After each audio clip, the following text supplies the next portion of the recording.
I am here with Pastor Dexter Jenkins and Pastor Kendra Jenkins. They are professionals, they are business owners, they are leaders in their own right and co-leaders at their church, Fellowship Christian Church in Boston, Massachusetts. You're in for a treat because I've known them for over a decade at this point. And you're going to have some laughs, you're going to be inspired, you're going to be motivated. And I know you're going to be left with many, many gems that you can take in your roles, in your organizational leadership roles, but also in your personal life. So sit back, tie your seatbelts. This is going to be an amazing ride. And I'm so excited. And thank you, Pastor Dexter and Pastor Kendra, for doing this interview with me for the Leadership at Work series. And I'm going to refer to you as Kendra and Dexter, if that's okay with you. That's fine with us. Yeah. So thank you so much again for joining me on this interview. Can you share a little bit about your background, your respective backgrounds, and how you met? You can start. You start. So I'll start. Okay. So let's see. We'll start with how we met. So we actually met now 30 plus years ago, going to night school in Boston. It was for broadcasting school, actually. And so we would show up 5 nights a week for, I think it was like 6 months. And we would learn how to do broadcasting, whether it was radio, TV, whatever it is, editing and things of that nature. And the funny story about our meeting is that he lived close to school. So he would go home and change. So he would come to school in shorts and a t-shirt, and I would come from my corporate job in my pearls. It was the 80s, my early 90s, my pearls and my Barbara Bush pearls and my dress and my heels. and I'm like, he's cute and all, but he has no job. So I will not be interested in this individual. But lo and behold, he came to school one day with a suit on, and I said, "You look very nice. Where did you come from?" He's like, "My job." I had a work event, and I was like, "Yes, a work event." So therefore, we started dating, and now it's 30 plus years later. 25 years of marriage. 25 years of marriage in June. 3 children, 3 beautiful children, and 1 grandson. So that's how we met. He was from Connecticut, I was from Boston, and our roads led together at broadcast night school. Well, who would have known? 30 years? 30 You don't look like it. 30 years. Yeah, 30 years we've been together. Like I said, married 25 years. Yep. So it's been great. It's been great. It's been a great ride. Yeah. Well, and I know you said that you have different professions, but you do work together as well. I know you do financial advising, Pastor Dexter, and you both have a real estate company. You renovate homes, you sell them. I see the podcast. And Pastor Kendra, you work for a Fortune 500 company. Can you share a little bit about what you do? And Pastor Dexter, share a little bit about what you do. Sure. Yeah, but you named it. You named it. Yeah. Senior pastor of a church. We'll be actually we're in our 10th year now. And then in 2016, we started Dominion Real Estate Holdings, which is our real estate development company. So we buy, sell, and develop homes. And then now we're also moving into this financial literacy space with DBJ Enterprises. And so we really interact, where I like to say, between the intersection of faith and finances. So anything that deals with faith, finances, and business, that tends to be how we have flowed exactly in 30 plus years. And so, it allows us to have a unique perspective in all those areas. So whether it's in real estate or whether it's in a spiritual, per se, a faith lane, pastoring a church, and then, now the things we're doing, really trying to get the word out that it's important for folks to learn how money works. And so all those things really have been, so God has really knit that together. He's been able to put all our passions together. And so that's why Kendra and I have been able to work very well doing that. I mean, prior to doing the things, I spent 20 years in the financial services industry, selling life insurance and mutual funds. Prior to that, I worked at Northeastern University for a number of years. And so what has happened is I've been able to take all those experiences to bring that into all that I do right now. So it's been good. And when he's leaving out at Northeastern, he was captain of the basketball team. That's what brought him to Yeah, Boston. exactly. Yeah. Thank goodness for Athlete, basketball. He would never have come athlete. here without Yeah. it. So Many moons ago. he's always been in leadership. Yeah, And yes, exactly. yep. Yeah. And so just our passion around people winning, honestly, people living out their purpose, people living out their destiny, people rising to the occasion, Right. you know, and people, you know, Black and brown people have been, you know, we need to raise each other up. You know, we need to be literate in finances. We need to be literate and know that we can do things. Part of, you know, we organically do things, obviously build businesses and things of that nature, but we're always bringing people along for the ride because we know that we want to build that generational wealth. You know, you mentioned I worked for a Fortune 500 company, and in that I met a lot of different people. Right now I'm in the digital space in that company. I am a software architect or designer and building, you know, I used to run a $300 million business for them. And so just those experiences and meeting different people and seeing how different people live over just having coffee. You know, when I first was just out of school, out of business school, and I met a young, you know, somebody who was on my level, and she's just like, yeah, I'm getting married. They saved my grandmother's house for me. So when we get married, I will move, my husband and I will move there. And so this woman has never had a mortgage. She's never had that. You think about not having a mortgage and what that would do for your life and for building legacy and for building your, you know, and what does that children look like for your children. And so I just saw there was a different way to do stuff, and he saw there was a different way to do things. And we're very passionate. You know, our church is very focused on financial literacy. We have money Sundays, and he, you know, my husband is not afraid to teach about money, which is great. And because we need to, you know, bust these myths and let people know how to manage things and how it can happen for you. You can, you know, you can save, you can go on vacations, you can do the things and build wealth for your family and to leave that, you know, that wealth to the next generation. And I think we think it's so vitally important. You know, we're teaching our children, our grandson, you know, and building those things for them. So that way they, you know, won't have, you know, those burdens that we seem to just, every generation starts fresh in the Black and brown community, as opposed to that, you know, that wealth that's built and carries that those next generations forward. So I want to dig into this a little bit, and this is not one of the questions I prepared, but you said so much there because, you know, the scriptures say my people perish for lack of knowledge, but a righteous man will leave an inheritance for his children and his children's children, right? So in a number of generations, right? But I think what happens is sometimes in our community, because of all of the systemic issues and challenges, it's like, why pass on something? Why not just live for the day? Why not get the most of what we can? Because it's like, we're not going to be around for long. And, you know, sometimes even people are like, I don't even want to have children at this point because I don't know what kind of world I'm going to leave them to. So you have that mentality, but then you're talking about some of the mechanisms, the practices, just the know-how that we didn't all have. And it's like, okay, so what do you pass on to the next generation when you don't have that knowledge? Exactly. But I think, Jesse, what you said is so critical, because I think a lot of times, even if it's passed on, it's not passed on from through a faith lens. And I think it's our faith which gives us a hope to be able to do, like you said, you know, I'm accumulating this wealth because I believe my children and my grandchildren, there's going to be a good world for them. Yes. And so I think it allows us to talk about the same thing that many people are talking about, but really just bring it from a faith lens of believing, because another verse talking about faith, you know, faith is the substance of things hoped for. I'm thinking about what Barack Obama's book was, you know, The Audacity of Hope. And so Jesse Jackson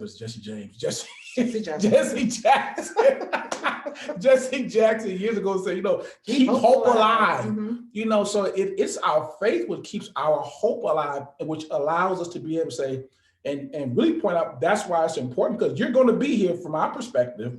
And then these are mechanisms that you should put in place to be able not only to enjoy it for yourself, but then how do we pass it on to the next generation? Because God is a God of Abraham, Isaac, and Jacob. And so he's always thinking generationally, whereas a lot of time, to your point, we're very short-terming our thinking. So I'm thinking about what's my next iPhone or the next car or whatever else, as opposed to thinking every transaction I make, whether it's a spiritual transaction or a financial transaction, how is this going to impact not only me, but also my children and my grandchildren? And so it's just a very different way of thinking. I love that. So I was thinking as you were speaking on that, is that even Jesus Christ, who is himself God, right? And is infinite, is without time, within time, limitless, but he even had a succession plan. Exactly. Exactly. And when about him going to the cross, he did it for us, for those, those generations forward, right? Exactly. He had us on his mind at the cross, and because he knew that we needed salvation throughout the generations. Yeah. Not only that, but he had disciples. Yep. He trained them up, right? And he gave them their commission, right? Exactly. Which is our commission as well. You have the Holy Spirit, which continues to, this is going on a different direction, but okay, I'll go with it, right? But you have the Holy Spirit, right? That dwells in us. So you have that, he left his word, you have that. So there are multiple witnesses and opportunities to continue the work. And I'll tie this back to just leadership in general, but specifically kingdom leadership or Christ-centered leadership is a little different than just leadership, right? Because there's a spiritual component to it. Right. But one of the things I do is I define leadership in a particular way. I define leadership as moving people forward, but having a vision that improves the human condition and draws and attract people to work to that mission or that vision, and building up the next generation of people who will continue that mission or vision, right? It's not just about what your vision is for people, it's who are you attracting and you're building to continue the good work that you started. And let's then talk about your journeys to leadership. And you feel free to comment on that. I know that was a loaded. Well, I was chomping at the bit. I'm like, it's a lot in there. It's almost like when I was a kid and you'd watch the girls play double dutch and they'd be trying to jump in. I'm like, should I jump in or should I not? Go ahead and jump in. Because there was so much that you said as far as leadership, what it is, and then I remember Dr. Miles Monroe, who, if your listeners huge have not read any of his books, you need to read. I mean, that it should be required leader for reading for leadership. A lot of things, and he always talks about, leadership is not successful unless there's a succession plan in place, which is a whole mouthful, because a lot of times if it's not about the next generation or the next group of people coming up, it becomes about your ego. It becomes about, how many followers I got on Instagram, how many awards I'm getting, such and such and such. And when you realize what your definition is right on, is that we're called to go do something. Because we're pastors. So we believe in callings, and everybody's called to do something. And so in my calling, I need to surround myself with people to go and to accomplish whatever that calling is, but then also making sure that those people around me are feeling valued and feeling like, they're part of, they have a significant part in our plan. And so, it does, when you do look, because leadership, if you're not careful, it looks the same. But then it gets down to the motive of things. And so I think when you start talking about the spiritual components of it and kingdom leadership, and then we talked about Christ, and, because all of it looks the same. He had a succession plan. He had a team, he had all that in place, which, a lot of maybe so-called secular people do or natural leaders do. But then it's always the motive at the core of why do you do what you do as a leader? And I think that's important. And just to piggyback on that, if I could, just because I do work in corporate America, and I have worked in corporate America for 30 plus years. And when you see leaders there are definitely leaders that run in two lanes. There are leaders who have gotten to positions because of their skill, but their motive has all been about their personal gain, their personal growth, and what's in it for them. And then you have the leaders who are really leaders and want to build people and, maybe at the same level, but there's I'm leading with fear here, and I'm leading with respect over on this side. And I think from a leadership perspective, from a kingdom leadership perspective, we're always, obviously our direction comes from the Lord, and we have Christ in us. So we're going to, we treat people well, but we push people, it's like, exactly. we see this in you and we're pushing you towards that. And that comes with, is difficult for some. We have one leader who's just like, I've been kicking and screaming this whole time. And I'm just like, but she's growing, you know what I mean? That person is growing by grace. And we will continue to push, and we'll continue to push all of the folks that, are around us, because there's greatness in everybody. Correct. You just have to find the greatness that's within that person and then within yourself. And that's where that comfort in leadership comes. And it's not so much about you, it's God helping you through, giving you the gifting of doing something, but it's, you don't walk it out by yourself. But I think it's very critical from a leadership perspective, because I've seen it work in those two ways in corporate America. And I've seen it in church too, because church is very much like a business. There's so many things about church that parallel to business, because you need to do things, there's a business side of church, very much taxes and there's all of it. It's an incorporated situation. Yes. But it's one of those things from a leadership perspective. What I always, the company that I do work for, they have a training program. And when I first came back, I had worked for them before, and I came back, and I was in a meeting with young people in management, and we were talking about giving feedback. And this young person wasn't the nicest one in the whole entire world. And I had to interrupt the meeting because I was just at the training class. And I said, if your motive is to hurt someone as you give feedback, then that's how it will be taken. True. If your motive is to help them along their journey and get them to be the best person that they can be, then that's what's going to come across. So you have to choose which way you want to do this. And I think that's so much of leadership. Like, how do you want to do this? What's your motivation?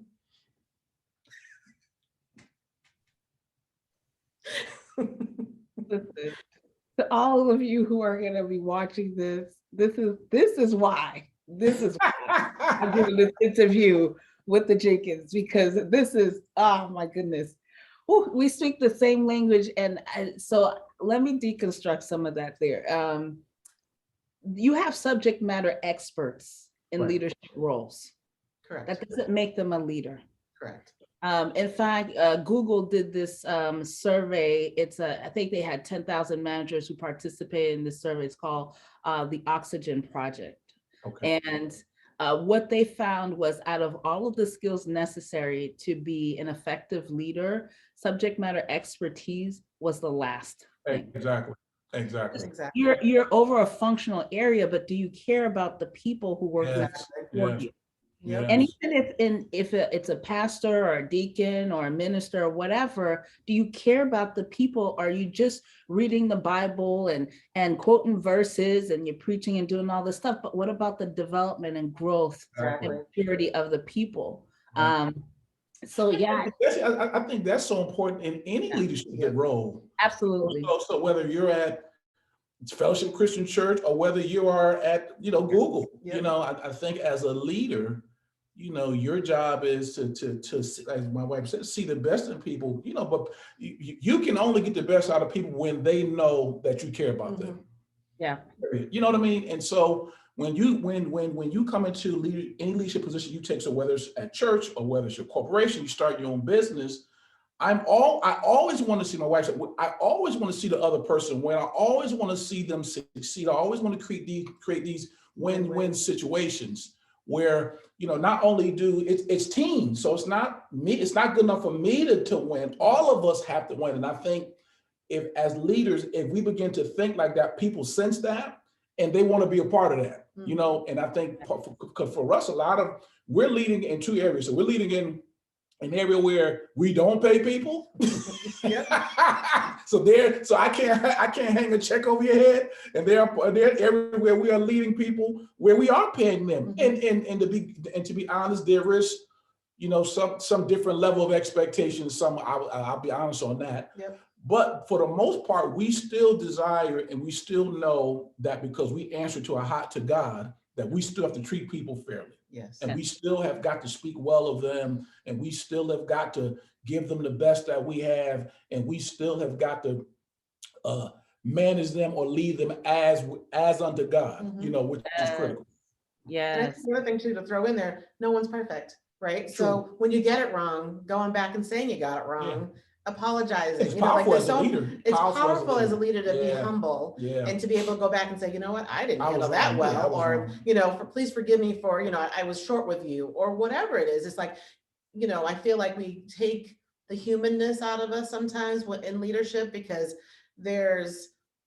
in leadership it sort of breeds insecurity, to be perfectly honest with you. If you feel like you're in a place that you shouldn't be, and you know, you've been placed in I've just seen it so many times, and that insecurity turns into so many strange manifestations of what happens with that insecurity. And it's so awesome to see a leader who is confident in themselves. And you know, leaders who it's always about them, always about them. You know, I went into a leadership meeting one day just to talk about what I was bringing to the table. And the vice president, actually he was a senior vice president at the time, was sitting across the table from me.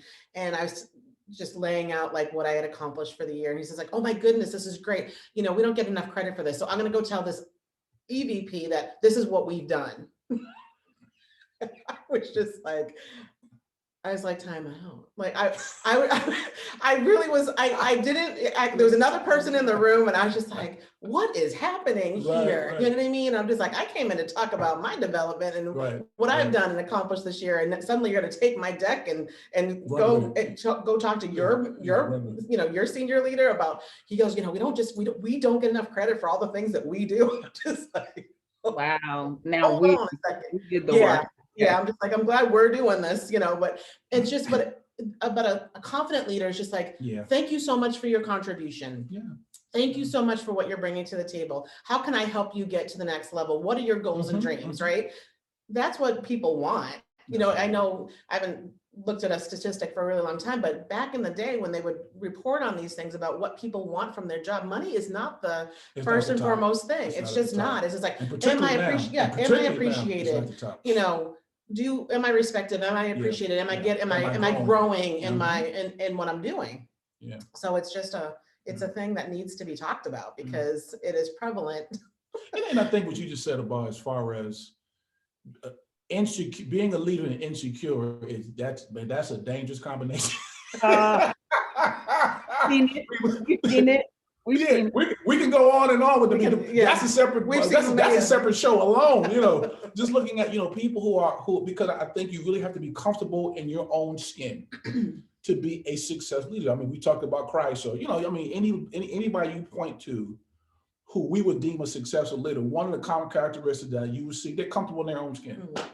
You know, they're not afraid. I watched some of your interview with Mr. Grossman that you sent to Steve Grossman.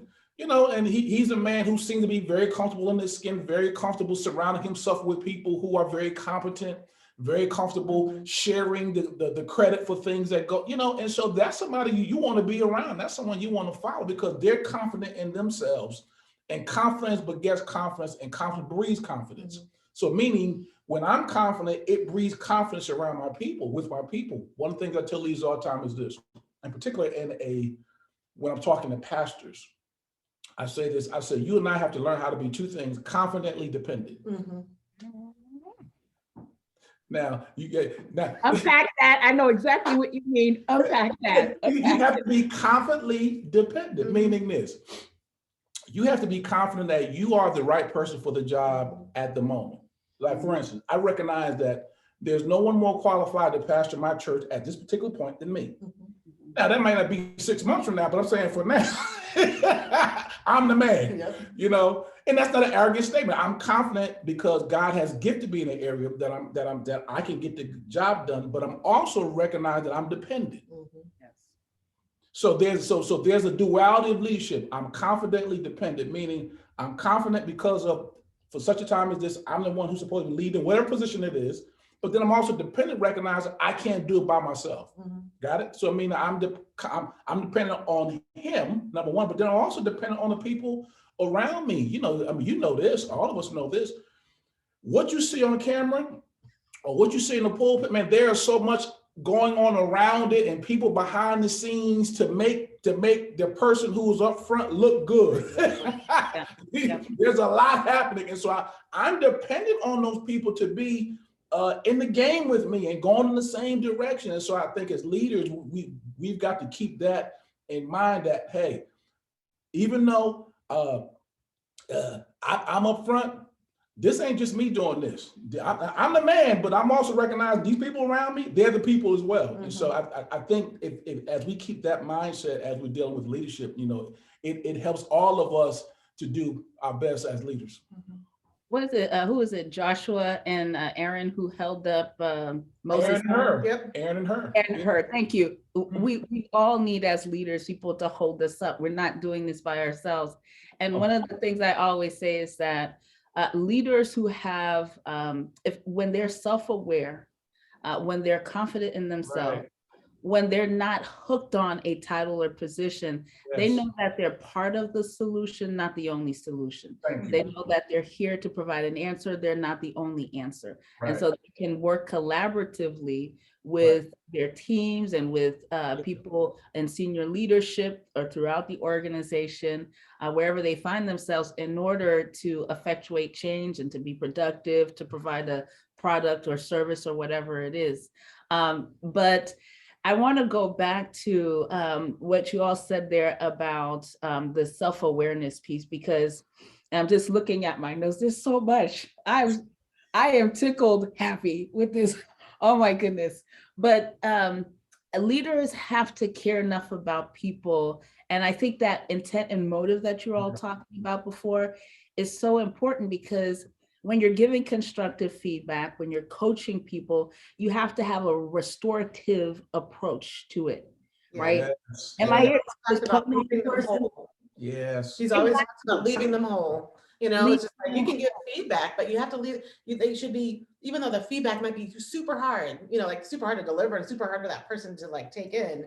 But if you left them whole because you said it with love and you said it with, I want this for you, and I just need to call this out to you, that goes, that goes a long way. I know it goes a long way for me personally. Like you can give me feedback as long as I know you care. Right. If you're giving me feedback and I have no relationship with you, no rapport, don't trust you, then it hurts. Trust, yes. It hurts. And trust is a big, huge deal. Huge deal. That's a whole nother class. Whole nother conversation. That's a whole nother conversation. 2 for 3 for 4.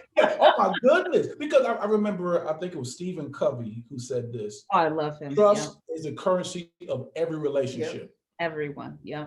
So if I don't trust you, I'm not, I can't even trust that the criticism or the correction that you give me is coming from a good place, because I don't trust you. But if I trust you, I can say, you know what, Jesse, what you said was right, and I'm gonna do my best to make it right or do what I need to do.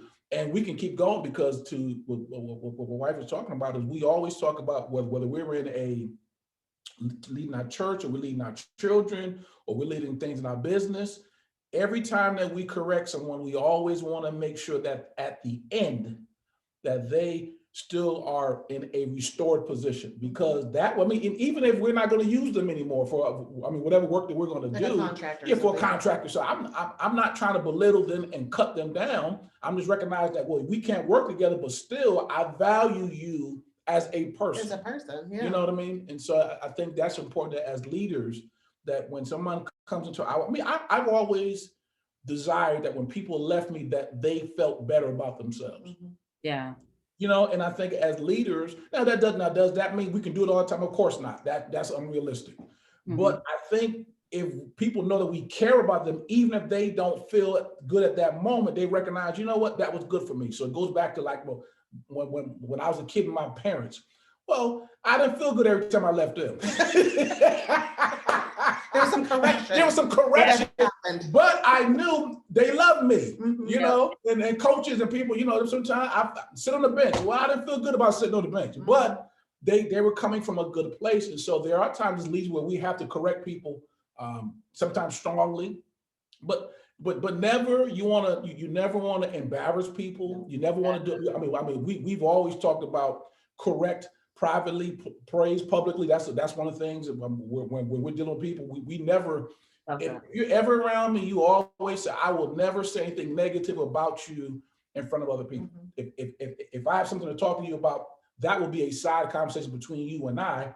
But you know, you see leaders sometimes cutting people down. I'm like, ooh, that wasn't good, because you know, not only do you cut that person down, but it also stifles the creativity, and other people's like, well, look what happened to Jesse. I ain't doing that. Because if he did that to her, I know I'm in trouble, you know. And so I think those are what I call the nuances and the intangibles of leadership. And you learn that over time. I'm gonna put a pin here and say this on the restoration piece. You have to be, so it's not just up to leaders, right? So leaders may have that approach in mind. They may come with that disposition to restore people, but not everybody wants restoration. Not everybody wants to participate in their own success. And so sometimes you gotta let them go. And if I go back to the Christ-centered leadership perspective, it's, if you think of Peter and Judas, right? Peter denied Jesus 3 times, and he was the rock on which he would build his church, right? Judas betrayed Jesus. Was there an opportunity for restoration? I don't know, but he took the silver and then he hung himself, right? So it's like, you see that there are patterns, there are principles that a lot of them are biblical, that we draw from even in our lives, whether we're in a secular place or in a religious place. It doesn't matter. Some of these principles are timeless. So that restoration piece is important, but the person has to participate. Absolutely. Yeah, of course. It has to be mutually, mutual, like the restoration has to be mutual, right? There's, and it's hard when it's not mutual, when you're trying to like build someone and it's not well received and maybe they walk away or something. It's hard, but for us, if it's church, you pray for that person, it's just like, Lord, your kingdom, your kingdom come, your will be done. And outside of church, you don't gotta be here. Okay. And sometimes it's funny. I know it's a quote from T.D. Jakes, but it's just like, why was it the Lord when they came and why wasn't it the Lord when they left? You know what I mean? Just keeping it real. It's just like, true. And the seasons of life and people's seasons, right? And I think that's, forgot about that.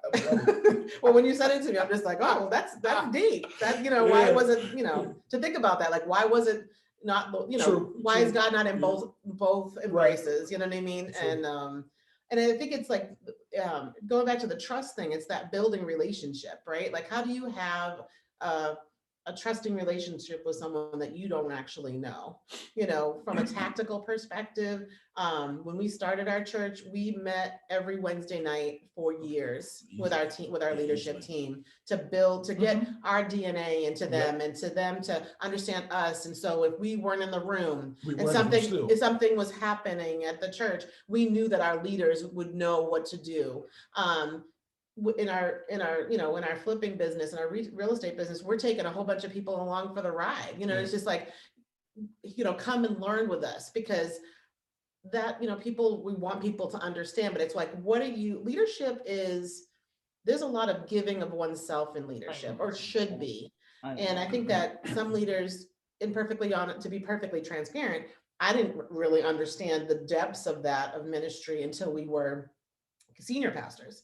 We were pastors at another church, but we sort of did certain things, and then that was the end of that. But when you're talking about the whole and the totality of how much you're going to need to give of yourself into pouring into people, when the buck stops with you, when it's you are the senior pastors, it's different. And it's just, so as people, we were at one level of leadership at, the church that we were at. And then, God called us to start our own church. It's a different level of leadership. And it is that dependence, it's just like, there's many times where I was just like, Lord, am I the one?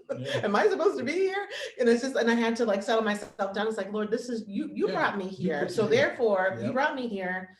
You brought us here. I'm equipped. That means you will equip me where I am weak, you are strong.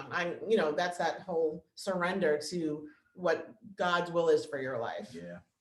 Could you imagine if we came to our leadership positions fully equipped, every success we would define as, okay, this came from me, this is about me. Right. We would be dependent on ourselves completely. Yeah. Yeah. Yes, Yeah. very, very full.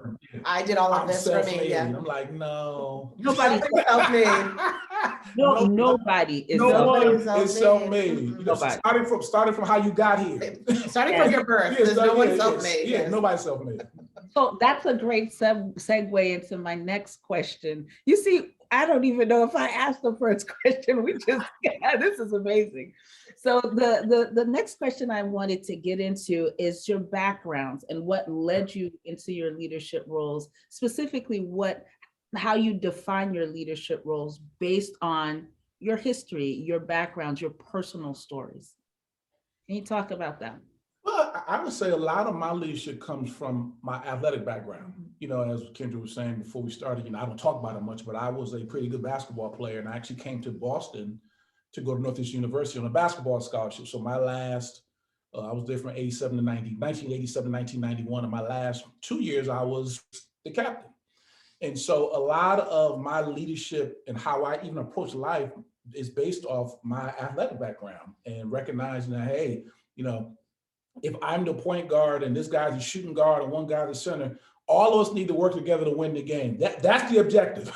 Yeah. Yeah. And, you know, and when teams break down is when one guy thinks I'm the best shooter, or I should get all the shine and all that. And so I've always, I mean, my wife would tell you this, I don't have to be the front person.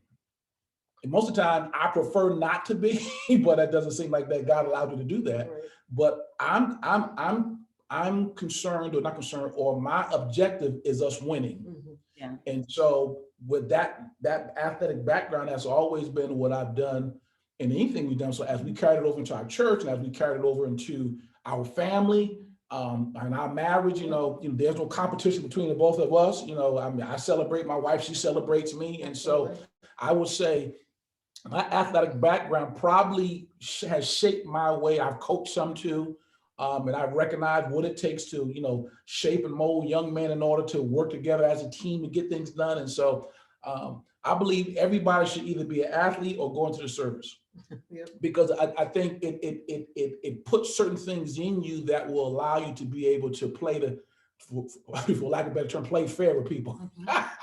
Play nicely. To play nice with folk, because sometimes, you know, the folks, I mean, because maybe you ladies may have a different perspective. Our world has turned to be so self-centered now. And look at me, I'm on this and I'm on that. And I'm just like, yeah, okay. You know, it's nothing wrong with being confident. But I think if you're not careful, if you turn so much inward that you're not looking to help other people, you're not looking to bring other people along for the ride, I just think is detrimental to our system. Well, I want you to go further back before your basketball career to your childhood and how you were raised and what you drew out of your story and how that impacts how you show up as a leader. Well, I think my mother had a profound impact on, but actually my mom and my dad, both of them did. But my mother was more vocal. Yeah. And I spent more time with her. And so she would always do little things like if you're around me, punctuality is a big thing for me. Mm-hmm. Well, for us, but I'm just saying, she talking about me. You tell your own story.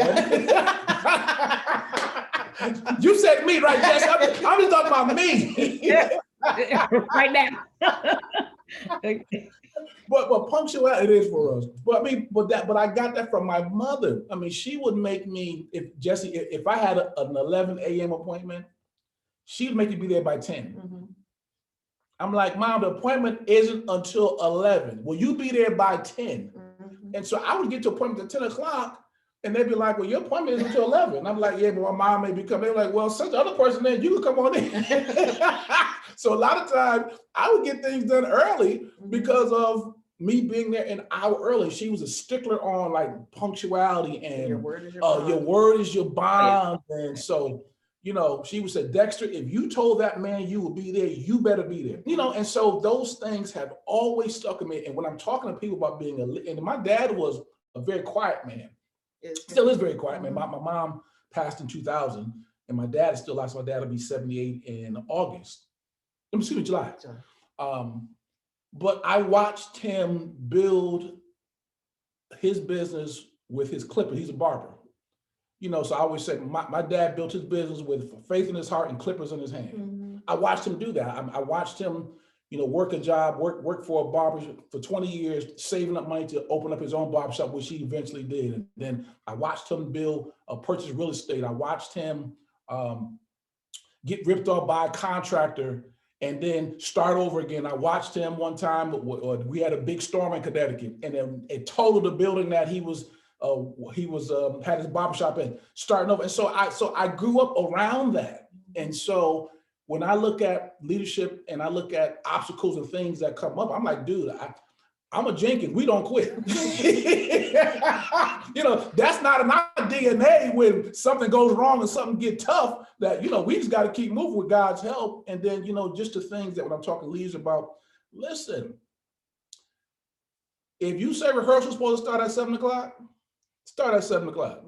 If you say we gonna start the meeting at 10 o'clock, it's not 10:05, it's not 10:10, it's 10 o'clock. And so to your question of how, and then just really looking at talking, my mother would always talk. I never heard her talk evil of anybody. Never. And so when I look at how I endeavor to interact with people, how I endeavor, hey, look, if you ever come to our church and at 11 o'clock, I look at the worship leader, start. I don't care if it's nobody there, you know, because some church they be like, well, nobody's here. Well, it's 11 o'clock. Start. Well, the meeting says start at 7. Start at 7. You know, because if you have somebody like me in your organization, and I come to the meeting at 11 o'clock, and it's we're supposed to start 11, and it's 11:10. We haven't started. Oh, you lost me. I'm done. I ain't coming. I'm never coming. I'm done. Now, every now and then things happen. I got that, but it's this consistent practice. Dude, I got a problem with that. So our people tell you, PK will tell you, the pastor kid will tell you this, that because they've been around us enough, they'll come super early. They'll come real early. Or people running like that. I'm sorry. Well, because, you know, we've instilled that in our organization. Well, where did I get that from? I got that from Annie Jenkins many moons ago. And so we've had people say to us, a particular lady said to me, she said, you know what? You're tough on us about this punctuality thing. And she said, thank you for it. I said, well, because listen, and I'll turn it over to you, is this. If you tell someone that you're going to be someplace at a certain time and you're not there, you've lied. And you're flaky.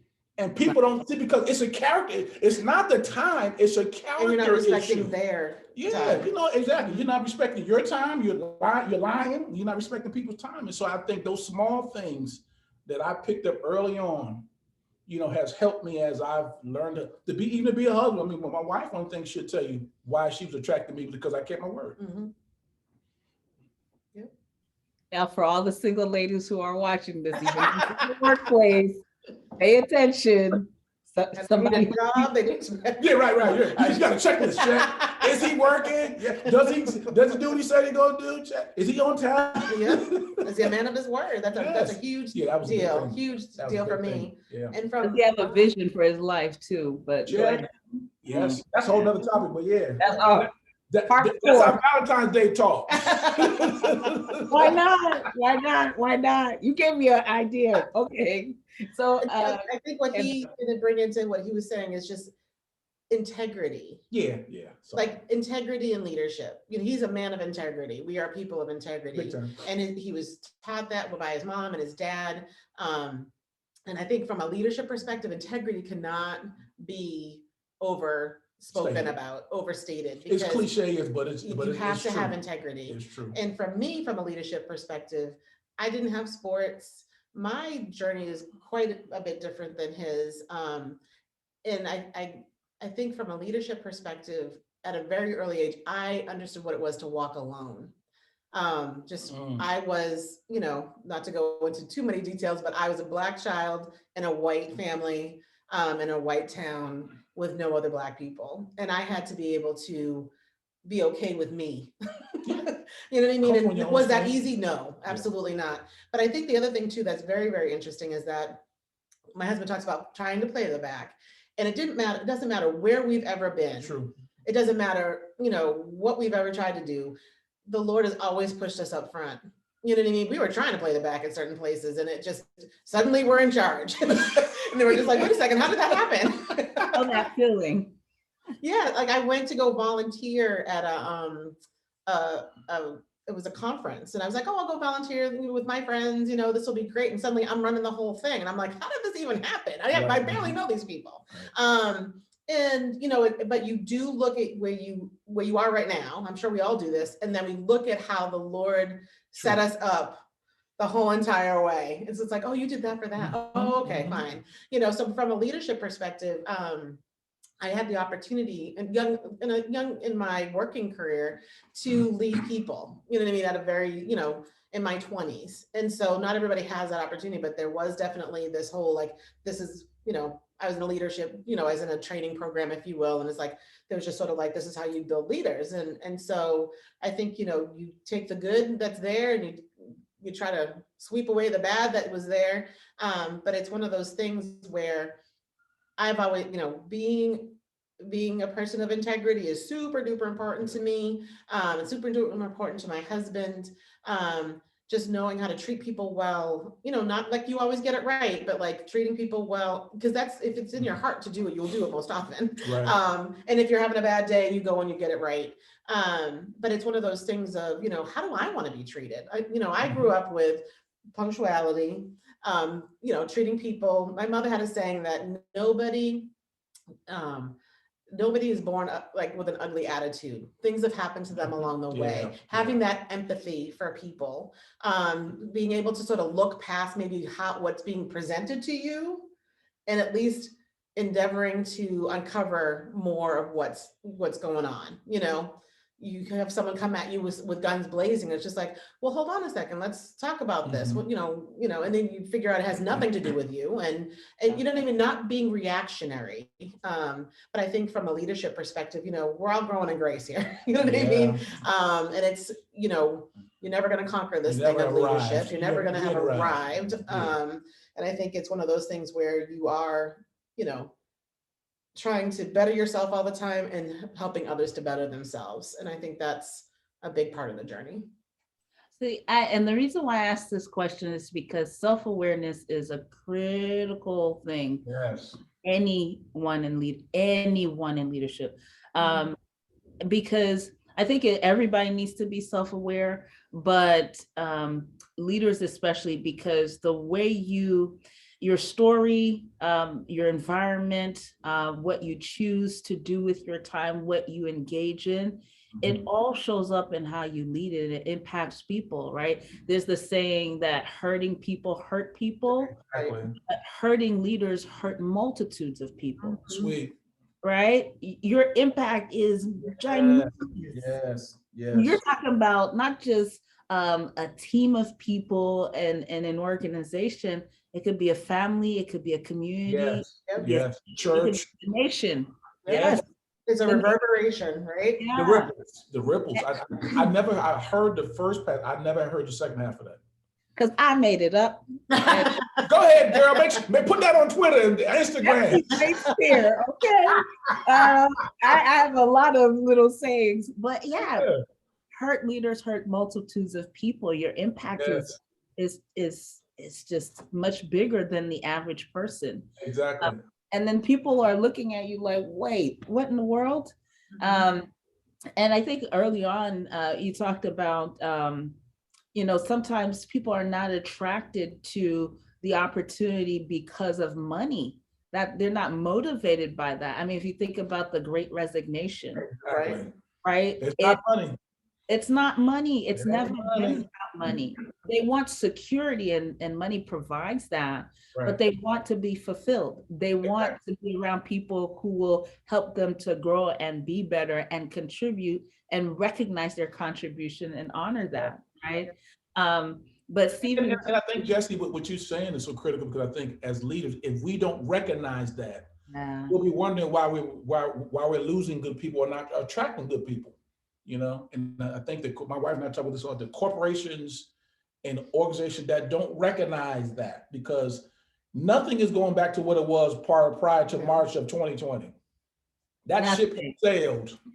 They but some employers keep trying to go back to 2019. February 2020 that ain't, dude, It's not happening. that ship has sailed. That ship sailed. And I think from a leadership perspective, you need to be able to not hold on to the past in that way, right, where you are jeopardizing the future because you are having a pity party that you want all your folks back in the office because that's what you like. It's just that doesn't play in the equation anymore. You know what I mean? And I think that it's been interesting to watch where I think some companies thought that they were bulletproof and they could just sort of throw their Mac down. Bully folks to come back in and people are like, I quit. See you later. Because people also realized they didn't need as much money as they thought they did. Exactly. And I think people are consolidating. They're learning to work differently, minimize expenses. They're doing different things with their time, and they want to be part of organizations that respect them, respect their time, and respect that they're adults. Yes, exactly. They're adults. But going back to self-awareness. So self-awareness is like a double-sided mirror, right? It's how you see yourself and understanding those patterns that impact how you show up as a leader, but it's also how other people see you, because you need a trusted group of people to speak to truth to power and say, okay, you have some blind spots here. You need that. So as leaders, how do you keep yourself accountable, and who do you surround yourself with to be accountable so that you're always self-aware and always showing as your best self? It doesn't happen 100% of the time, but there's a practice, I'm sure, in how you do this. Yeah. I mean, it's a couple of things. I think for us as each other, you know, my wife will say things to me like that you said this or you said that, or a lot of times I'll go, because we just say I'm preaching, I'll go back and listen to my message. I was like, ooh, Dexter, you should have said that. You know, because we record a lot of our things. And so I'll come back and say, well, you know what, I watched something I said. That probably wasn't the best way to say that, you know, so there's a spouse, for lack of a better word, sort of checking us. And then there is because we're recording things, I'm looking at, well, to your point of, as a leader, what I say if my words are so weighty, I want to make sure that it's having positive ripple effect as opposed to negative ripple effects. And then, you have people around you. When we have, we have bishops and other folks who we allow to speak into our lives. And so I think, and then that's just on the church side, but then we also have business coaches and things of that nature who say, yeah, well, I heard the way, I saw your Instagram post, change this.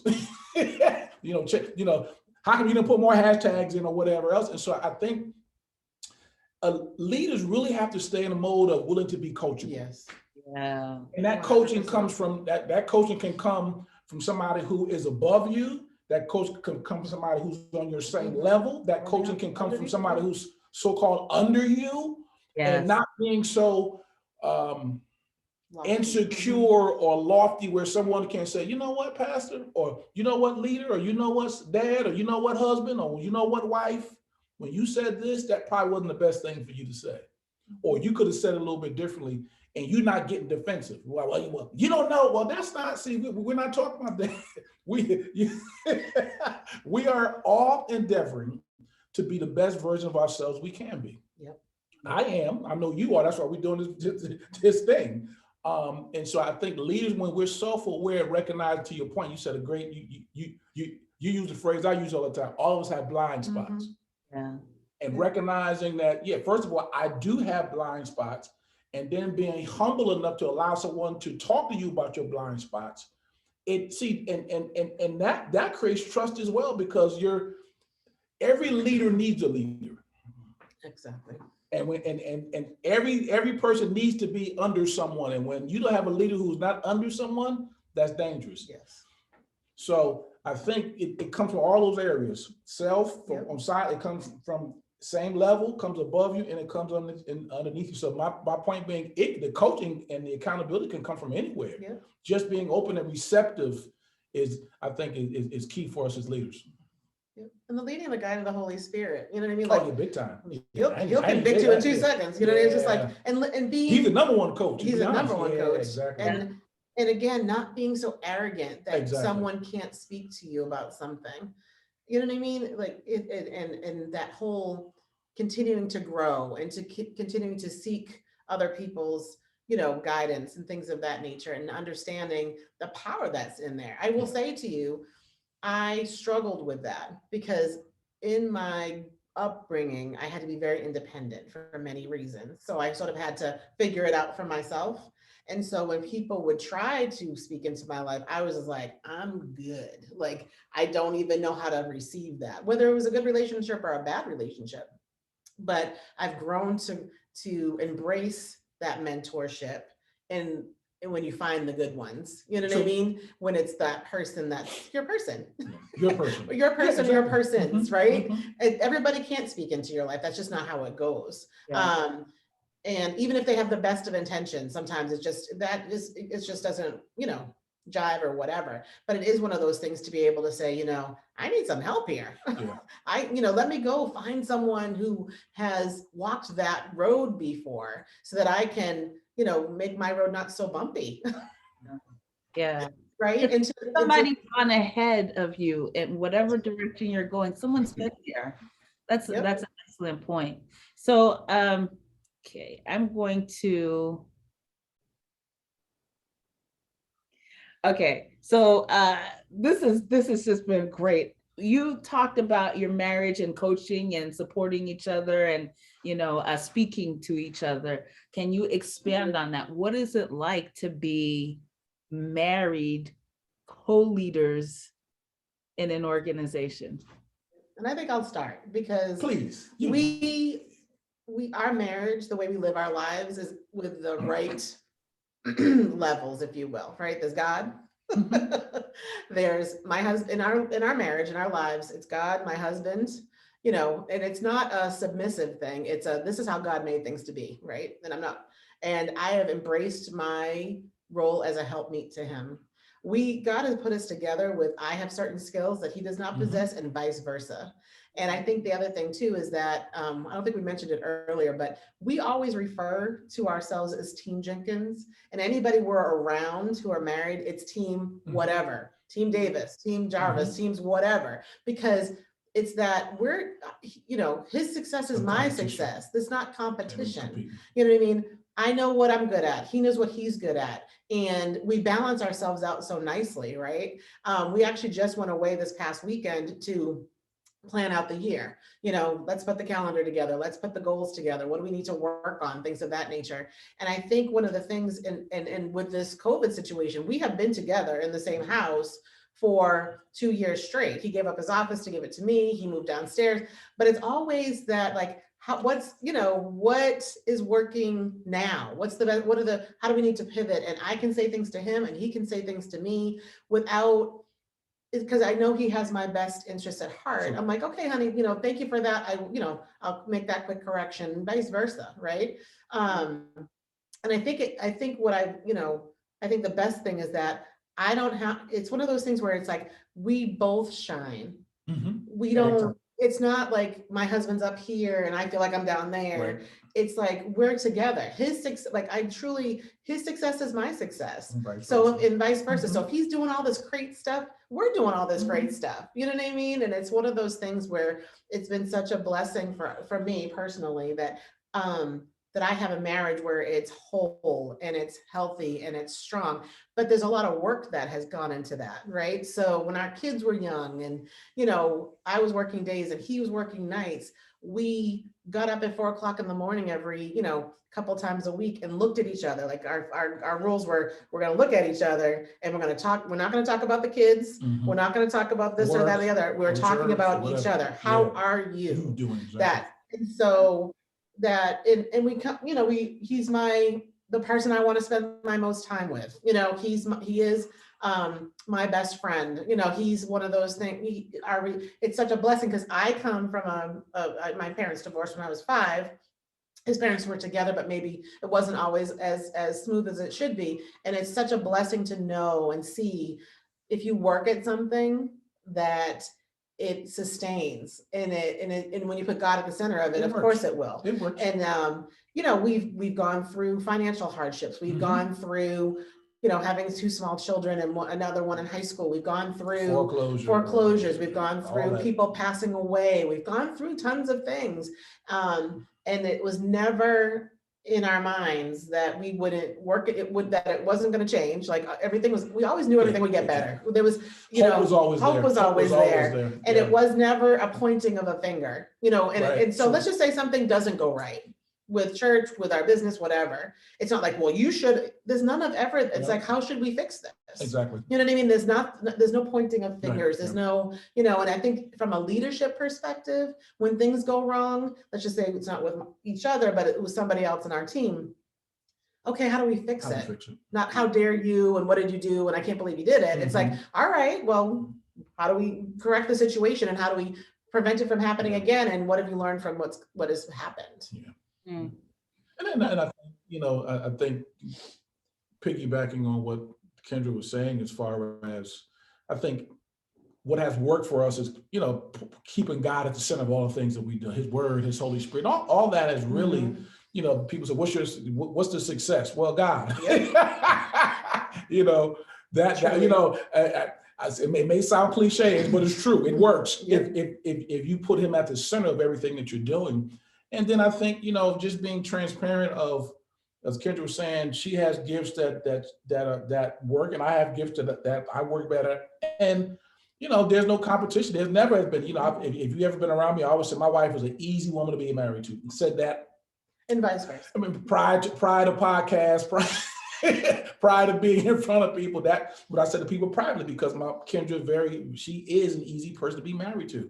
And so that means, that carries over into our businesses, that carries over into our church, and carries over to our real estate stuff. Now, does that mean that we get along 24/7, 365? No. Anybody who tells you that they get along 24/7, 365, they're lying, and you should run. There are times we get on each other's nerves, as words are said and whatever else, but because our love for each other and our trust for one another and our willingness to come get it right, it works. Yep. And so I think us working together, and I think it's been good for our children to see it. We modeled that for them. What it is to see a husband and wife do life together, because that's what you're talking about. We're talking about doing life together. So whether it's in church or whether it's in our marriage or whether it's in business, we are doing life together. And I think that's the most important thing.